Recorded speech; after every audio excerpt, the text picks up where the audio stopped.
CITU ರಾಜ್ಯಾಧ್ಯಕ್ಷ ಆದಂಥ ನಮ್ಮ ವರಲಕ್ಷ್ಮಿ ಅವರಿಗೆ ಅರೆಸ್ಟ್ ಮಾಡಿದ್ದಾರೆ. ನಮ್ಮ ಅಖಿಲ ಭಾರತ ಜನವಾದಿ ಮಹಿಳಾ ಸಂಘಟನೆಯವರು ದೇವಿ ಅವರಿಗೆ ಅರೆಸ್ಟ್ ಮಾಡಿದ್ದಾರೆ. ಅದೇ ರೀತಿಯಿಂದ ನಮ್ಮ ಮಹಿಳಾ ಸಂಘಟನೆ KS ಲಕ್ಷ್ಮಿ ಅವರಿಗೂ ಅರೆಸ್ಟ್ ಮಾಡಿದ್ದಾರೆ. ಸಿಕ್ಕಾಪಟ್ಟಿ ದೌರ್ಜನ್ಯ ಮಾಡ್ಯಾರ ಹೆಣ್ಮಕ್ಳ ಮೇಲೆ, ರೈತರ ಮೇಲೆ, ಎಸ್ಪೆಷಲಿ ಹೆಣ್ಮಕ್ಳ ಮೇಲೆ ಸಾಕಾದಷ್ಟು ದೌರ್ಜನ್ಯ ಮಾಡಿ ಅವ್ರಿಗೆ ಅರೆಸ್ಟ್ ಮಾಡ್ಯಾರ. ಅದು ನಾವು ಈ ಸಂಯುಕ್ತ ಸಮಿತಿ ಹೋರಾಟದಿಂದ ನಾವು ಇದು ಖಂಡಿಸ್ತೀವಿ. ಯಾವ ಕಾಲಕ್ಕೂ ಆ ಮಹಿಳೆಯರ ಪ್ರತಿಜ್ಞೆ ಏನು ಮಾಡಿದ್ದಾರೆ, ನಮ್ಮ ಪ್ರಾಣವನ್ನು ಹೋಗಲಿ ಆದ್ರೆ ನಾವು ಭೂಮಿ ಬಿಡುದಿಲ್ಲ ಅನ್ಕಿಸಿನ ಅವ್ರ ಜೊತೆ ಒಳಗೆ ನಾವು ಬಿಜಾಪುರ ಜಿಲ್ಲಾ ಸಮಿತಿದ ಸಂಯುಕ್ತ ಹೋರಾಟ ಸಮಿತಿದವ್ರನ್ನು ಇದ್ದೇ ಇರ್ತೀವಿ ಅಂತ ಹೇಳಿ ನಾನು ಒಂದೆರಡು ಮಾತನ್ನು ಮುಗಿಸ್ತೀನಿ. ಸುರೇಖಾ ರಾಜ್ಪೂತ್, ಜನವಾದಿ ಮಹಿಳಾ ಸಂಘಟನೆ ಉಪಾಧ್ಯಕ್ಷ.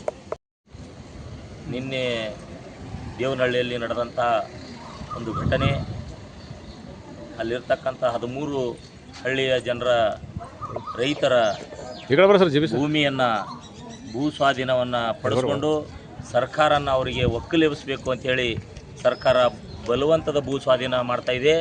ಅದರ ವಿರುದ್ಧವಾಗಿ ನಿನ್ನೆ ಸಂಯುಕ್ತ ಹೋರಾಟ ಕರ್ನಾಟಕ ದೊಡ್ಡ ಪ್ರಮಾಣದಲ್ಲಿ ಎಲ್ಲ ಸಂಘಟನೆಗಳ ಕೂಡಿಕೊಂಡು ಆ ರೈತರನ್ನ ಬೆಂಬಲಿಸಿ ನಾವು ನಿಮ್ಮ ಜೊತೆ ನಿಲ್ತೇವೆ, ಹೋರಾಟವನ್ನು ನಾವು ನಿಮ್ಮ ಜೊತೆ ಇದ್ದು ನಿಮ್ಮ ಈ ಒಂದು ಕಾನೂನನ್ನು ಏನು ತಂದಿದೆ ಸರ್ಕಾರ ಅದನ್ನು ನಾವು ಯಾವುದೇ ಕಾರಣಕ್ಕೂ ನಿಮ್ಮ ಭೂ ಸ್ವಾಧೀನ ಮಾಡಲಿಕ್ಕೆ ಬಿಡೋಂಗಿಲ್ಲ ಅಂತೇಳಿ ಅವರ ನೆರವಿಗೆ ನಿಂತಾಗ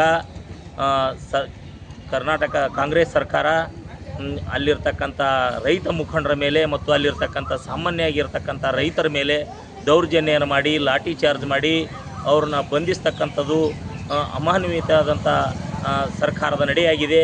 ಅದರ ವಿರೋಧವಾಗಿ ನಾವು ಇವತ್ತಿನ ದಿವಸ ಬಿಜಾಪುರ ಜಿಲ್ಲೆಯಲ್ಲಿ ಎಲ್ಲ ಪ್ರಗತಿಪರ ಸಂಘಟನೆದವರು ಕೂಡಿಕೊಂಡು ಒಂದು ಮನವಿ ಪತ್ರವನ್ನು ಜಿಲ್ಲಾಧಿಕಾರಿಗೆ ಸಲ್ಲಿಸಿದ್ದೇವೆ.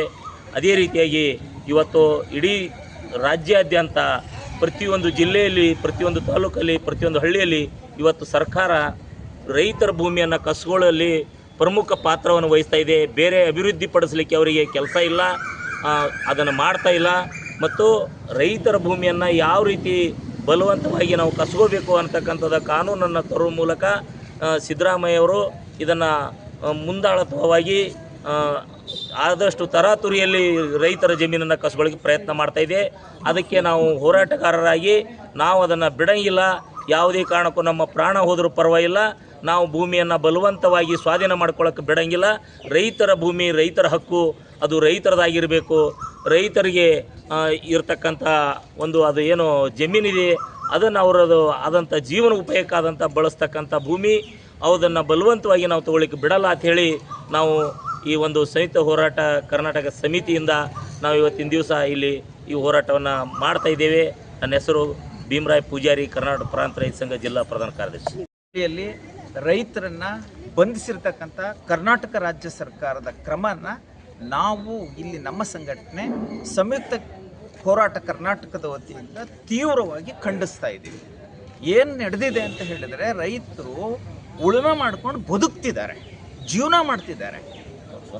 ಅವ್ರ ಸ್ವಂತ ಭೂಮಿನಲ್ಲಿ ಆ ಭೂಮಿನ, ಅವರ ಸ್ವಂತ ಭೂಮಿನ ಸರ್ಕಾರ ಅಲ್ಲಿ ಕೈಗಾರಿಕಾ ಅಭಿವೃದ್ಧಿ ಮಾಡ್ತೀವಿ, ವಿಮಾನ ನಿಲ್ದಾಣ ಮಾಡ್ತೀವಿ ಅಂತ ಹೇಳಿಬಿಟ್ಟು ಅದನ್ನ ವಶಪಡಿಸ್ಕೊಳ್ಳಿಕ್ಕೆ ಹೋಗಿದ್ದಾರೆ. ಇಲ್ಲಿ ಅವ್ರ ರೈತರಿಂದ ಅನುಮತಿ ತಗೋಬೇಕು. ಆ್ಯಕ್ಚುಲಿ ಕಾಯ್ದೆ ರೈತರ ಅನುಮತಿ ಇಲ್ಲದೆ ವಶಪಡಿಸ್ಕೊಳ್ಳೋಕೆ ಅಂತ ಇದೆ. ಆದರೆ ಆ ಕಾಯ್ದೆನ ಉಲ್ಲಂಘಿಸ್ಬಿಟ್ಟು 2013ರಲ್ಲಿ ಮಾಡಿರ್ತಕ್ಕಂಥ ಕಾಯ್ದೆಯ ಅನ್ವಯ ಆ ರೀತಿ ಇದೆ. ಅದಾದಮೇಲೆ ಅವರು ವಶಪಡಿಸ್ಕೊಂಡಾಗ ಸುಪ್ರೀಂ ಕೋರ್ಟ್ ಕೂಡ ಸರ್ಕಾರಕ್ಕೆ ಆದೇಶ ನೀಡಿದೆ, ಯಾವುದೇ ಕಾರಣಕ್ಕೂ ಕೂಡ ರೈತರು ಒಪ್ಕೊಳ್ಳದೆ ಹೋದರೆ ನೀವು ಭೂಮಿಯನ್ನು ವಶಪಡಿಸ್ಕೊಳ್ಳೋ ಹಾಗಿಲ್ಲ ಅಂತ ಹೇಳ್ಬಿಟ್ಟು. ಆದರೂ ಕೂಡ ಸುಪ್ರೀಂ ಕೋರ್ಟ್ ತೀರ್ಪಿಗೆ ವಿರುದ್ಧವಾಗಿ, ಕಾಯ್ದೆಗೆ ವಿರುದ್ಧವಾಗಿ ಇವರು ರೈತರ ಭೂಮಿನ ವಶಪಡಿಸ್ಕೊಳ್ತಾ ಇದ್ದಾರೆ. ಇದರಿಂದ ರೈತರು ಬದುಕಿಗೆ ತೀವ್ರವಾದ ಅನ್ಯಾಯ ಆಗುತ್ತೆ. ಅವ್ರ ಬದುಕಿಂಗೆ ಮುಂದೆ ಅವ್ರ ಕುಟುಂಬಗಳ ಜೀವನ ಹೇಗೆ, ಇದ್ರ ಬಗ್ಗೆ ಸರ್ಕಾರ ನಿಶ್ಚಿಂತವಾಗಿದೆ. ನೋಡಿ, ಇದು ಇಡೀ ಕರ್ನಾಟಕದ ಜನತೆ ನಾವು ಅನ್ಕೊಂಡ್ವಿ BJP ಸರ್ಕಾರ ಅತ್ಯಂತ ಜನವಿರೋಧಿಯಾಗಿದೆ, ರೈತ ವಿರೋಧಿಯಾಗಿದೆ, ಅವ್ರನ್ನ ಸೋಲಿಸ್ಬಿಟ್ಟು ಸಿದ್ದರಾಮಯ್ಯ ಅಧಿಕಾರಕ್ಕೆ ಬಂದರೆ ಸರಿ ಹೋಗ್ತದೆ ಅಂತ ಹೇಳಿ ಅನ್ಕೊಂಡಿದ್ರು ರೈತರು. ಬಟ್ ಇವತ್ತೇನು ದುರಂತ ನೋಡ್ತಿದೀವಿ ಅಂದರೆ, ಆ ಸಿದ್ದರಾಮಯ್ಯ ಅವರ ನೇತೃತ್ವದ ಸರ್ಕಾರನೇ ಈ ದುರಂತವನ್ನ ಮಾಡ್ತಾ ಇದೆ. ಈ ರೈತ ವಿರೋಧಿ ಕಾಯ್ದೆನ ತಂದಿದೆ, ರೈತ ವಿರೋಧಿ ಕ್ರಮ ಜರುಗಿಸ್ತಾ ಇದೆ. ಇದು ನಿಲ್ಲಿಸಿ ಅಂತ ನಾವು ಕೇಳ್ಕೊಂಡ್ರೆ ಎಲ್ಲ ರೈತರನ್ನ ತೆಗೆದುಕೊಂಡು ಹೋಗ್ಬಿಟ್ಟು ಅವರು ಬಂಧಿಸ್ಬಿಟ್ಟು ಜೈಲಲ್ಲಿ ಇಡ್ತಾ ಇದ್ದಾರೆ.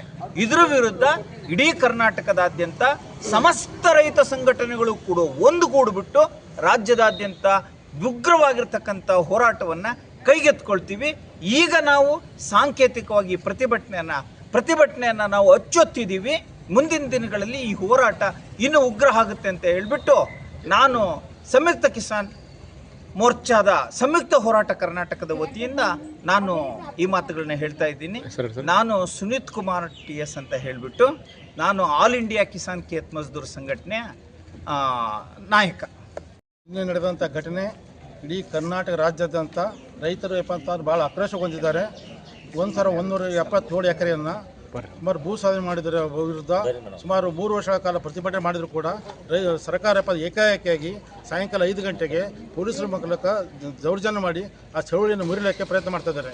ಕರ್ನಾಟಕ ಸರ್ಕಾರ, ಕಾಂಗ್ರೆಸ್ ಸರ್ಕಾರ ಜನವಿರೋಧಿ ರೈತ ವಿರೋಧಿ ನೀತಿ ಅನುಸರಿಸ್ತಾ ಇದ್ದಾರೆ. ಈ BJP ಸರ್ಕಾರ ಆಗಿರ್ಬೋದು, ಕಾಂಗ್ರೆಸ್ ಸರ್ಕಾರ ಆಗಿರ್ಬೋದು, ಹಿಂದೆ ಈಗ JDS ಕೂಡ ಇತ್ತು. ಆದರೆ ಯಾವುದೇ ಸರ್ಕಾರ ಬಂದು ಕೂಡ ರೈತರಿಗೆ ಪರವಾಗಿ ಕಾಯ್ದೆ ರೂಪಿಸ್ತಾ ಇಲ್ಲ. ರೈತರಿಗೆಪ್ಪ ಅಂತ ಇನ್ನೂ ನಿರ್ಗತಿಕರ ರೈತರನ್ನ, ಕೃಷಿಕರನ್ನ, ಬಡ ರೈತರಪ್ಪ ಅಂತ ಇನ್ನೂ ಕೆಳ ಹಂತದಲ್ಲಿ ಹೋಗುವ ರೀತಿಯಲ್ಲಿ ನೀತಿ ಅನುಸರಿಸ್ತಾ ಇದ್ದಾರೆ.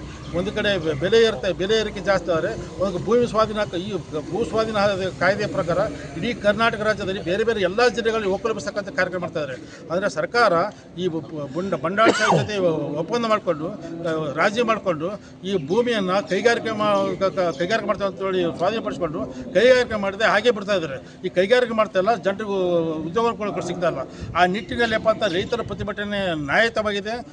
ಆ ನ್ಯಾಯಯುತ ಹೋರಾಟಕ್ಕೆ ಬೆಂಬಲ, ನ್ಯಾಯಯುತ ಹೋರಾಟಕ್ಕೆ ಇದು ಜಡ್ಜ್ಮೆಂಟ್ ಸಿಗಬೇಕು. ಕರ್ನಾಟಕ ರಾಜ್ಯ ಸರ್ಕಾರ ಈ ಕೂಡಲೇ ಬಂಧಿತ ರೈತ ಬಿಡುಗಡೆ ಮಾಡಬೇಕು. ಮತ್ತು ಈ ಮೂಲಕ ನಾವೇನು ಬಿಜಾಪುರ ಜಿಲ್ಲೆಯಿಂದ ಒತ್ತಾಯ ಮಾಡ್ತಾ ಇರ್ತಾರೆ, ಆ ರೈತ ತಕ್ಷಣ ಬಿಡುಗಡೆ ಮಾಡಬೇಕು. ಎಲ್ಲೆಲ್ಲಿ ಭೂ ಸ್ವಾಧೀನ ಈ ಹೋರಾಟಗಾರ ಹತ್ತಿರ ಪ್ರಕಾರ ನಿಲ್ಲಿಸಬೇಕು. ಮತ್ತು ಈ ಹೋರಾಟ ಇಲ್ಲಿಗೆ ನಿಲ್ಲದಲ್ಲ. ಈ ಸರ್ಕಾರ ಈ ಥರ ಕ್ರಮ ತಗೊಂಡ್ರೆ ರೈತರು ಆಕ್ರೋಶಗೊಂಡು ಈ ಸರ್ಕಾರ ಮುಂದೆ ಅಂತಂದ್ರೆ ಚುನಾವಣೆ ಕೂಡ ಆಶೆ ಬರ್ತಂಥ ಪರಿಸ್ಥಿತಿ ನಿರ್ಮಾಣ ಆದರೂ ಆಗ್ಬೋದು.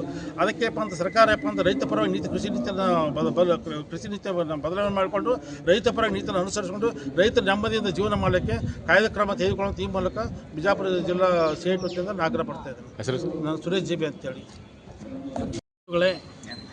ಇನ್ನೇನು ದೇವನಹಳ್ಳಿಯಲ್ಲಿ ನಡೆದಂಥ ಘಟನೆಯನ್ನು ಮೊಟ್ಟ ಮೊದಲಿಗೆ ನಮ್ಮ ಸಂಯುಕ್ತ ಕರ್ನಾಟಕ ಪರವಾಗಿ ಖಂಡಿಸುತ್ತಾ, ಈ ಒಂದು ಘಟನೆ ನಾವು ಬರೀ BJP ಅವರು ಮಾಡ್ತಾರ ಅಂತೇಳಿ ತಿಳಿದಿದ್ದೆವು.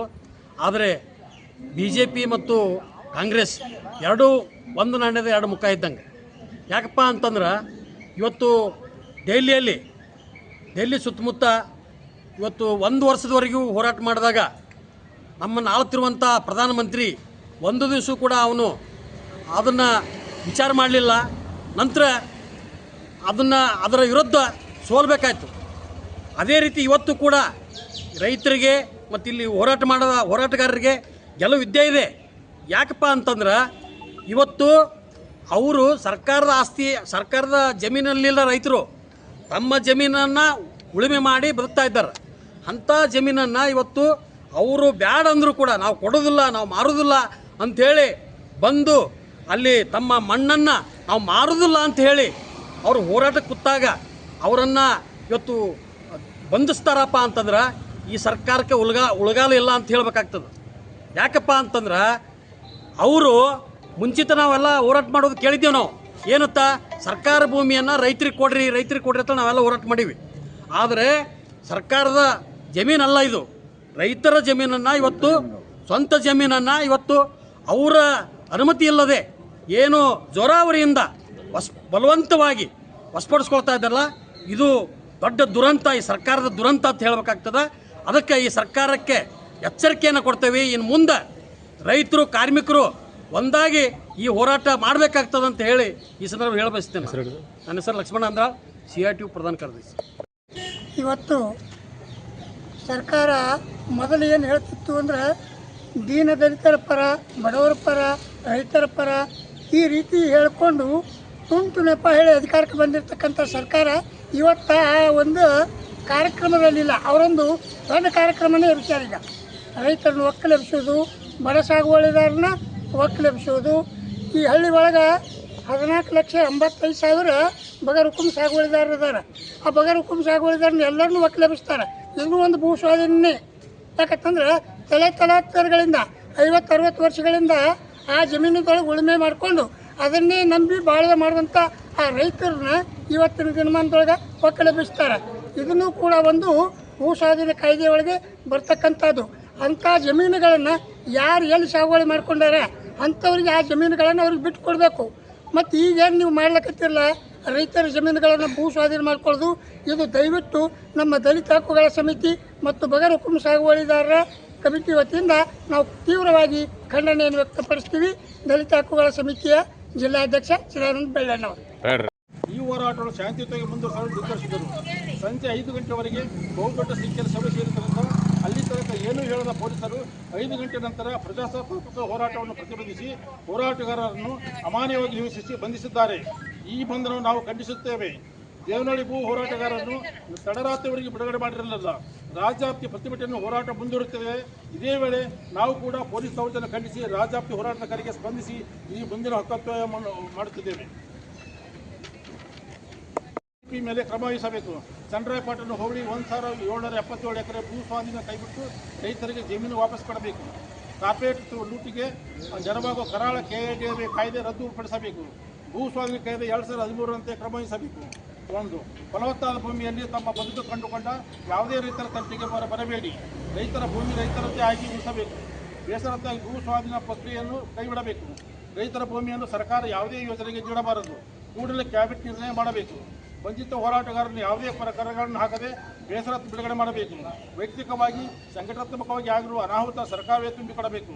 ಅಮಾನವೀಯ ದೌರ್ಜನ್ಯದ ಪೂರ್ಣಂತೂ ಹೋರಾಟವನ್ನು ಮುರಿಯುವ ಅಸಂವಿಧಾನಿಕ ಕೆಲಸ ಮಾಡಬಾರದು ಎಂದು ದೇವನಹಳ್ಳಿ ಚನ್ನರಾಯಪಟ್ಟಣದಲ್ಲಿ ಫಲವತ್ತ ಭೂ ಸ್ವಾಧೀನ ಕೈಬಿಡಬೇಕೆಂದು ದೇವನಹಳ್ಳಿ ಹೋರಾಟದ ರೈತರನ್ನು ಹೋರಾಟಗಾರರನ್ನು ಬಂಧಿಸಿದ ರಾಜ್ಯ ಕಾಂಗ್ರೆಸ್ ಸರ್ಕಾರದ ರೈತ ವಿರೋಧಿ ಕ್ರಮವನ್ನು ಕರ್ನಾಟಕ ರೈತರ ಸಂಘ ಹಾಗೂ ಬಿಜಾಪುರ ಜಿಲ್ಲಾ ಸಂಯುಕ್ತ ಹೋರಾಟ ಸಮಿತಿ ಈ ಮೂಲಕ ವಿಜಯಪುರ ಜಿಲ್ಲಾ ಸಂಘದ ಘೋಷಿಸುತ್ತದೆ.